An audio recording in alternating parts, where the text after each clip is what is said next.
Mas pinapaigting pa ng Department of Transportation o DOTR ang kanilang hakbang laban sa mga kolorum at mapagsamantalang taxi driver. Samantala nangako rin ang ahensya na poprotektahan ang uploader ng nag-viral na video na tila karerahan ng mga bus.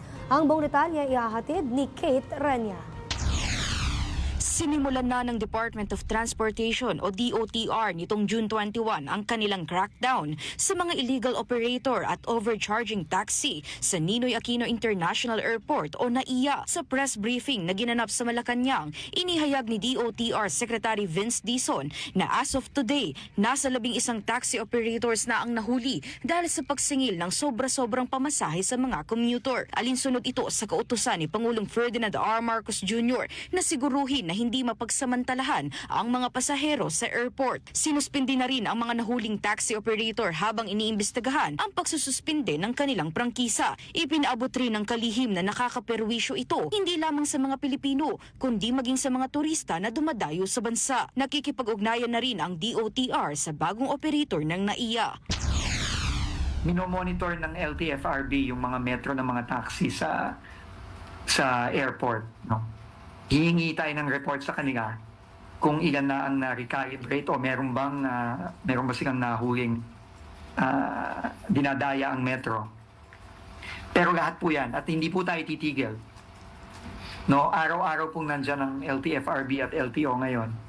At sana matakot na itong mga mapang-abusong mga taxi driver at pati na rin yung mga kasabwat nila sa airport police. Dahil hindi talaga natin titigilan to. Inanunsyo rin niya na pangungunahan ni Office for Transportation Security Administrator Arthur Bisnar ang investigasyon sa umano'y sabuatan ng mga taxi at airport police sa pag-overcharge sa mga pasahero. Samantala, ipinaabot din ni DOTR Secretary Dizon na may nakalaan ng kanilang ahensya na 2.5 billion pesos para sa fuel subsidy program ngayong taon. May natira rin anyang 617 million pesos mula sa budget ng nakaraang taon. Nakahanda ito upang ibahagi sa mga benepisyaryo kapag umabot sa $80 per barrel ang global oil price. Meron pong mahigit 1 milyong beneficiaries na kasama sa programang ito. Ito po ay kasama ang mga public utility vehicles, kasama ng mga bus, ang mga modern jeep, ang mga traditional jeep, at lahat po ng PUV operators, whether sila ay nag-consolidate o hindi pa, ay kasama sa mga magiging benepisyaryo ng programang ito. Tinalakay rin ng kalihim ng DOTR ang issue na may kaugnayan sa kumalat na video ng karerahan umano ng mga bus ng GV Florida sa National Highway papuntang Cagayan. Tiniyak naman ng DOTR na poprotektahan nila ang uploader ng nasabing viral video at magbibigay sila ng legal assistance laban sa pananakot ng GV Florida na kakasuhan umano siya nito dahil sa pag-upload. Assessment yan. No, klarong-klaro.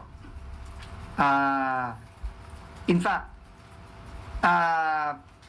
inutusan ko ng LTFRB na talagang sabihan ang GV Florida na kung ipupursue niya yung kaso against yung kababayan natin na nag-upload, talagang makakabangga niya ang buong DOTR at ang buong gobyerno dito. Para sa totoong balita sa Bagong Pilipinas, Kate Renya, Congress News.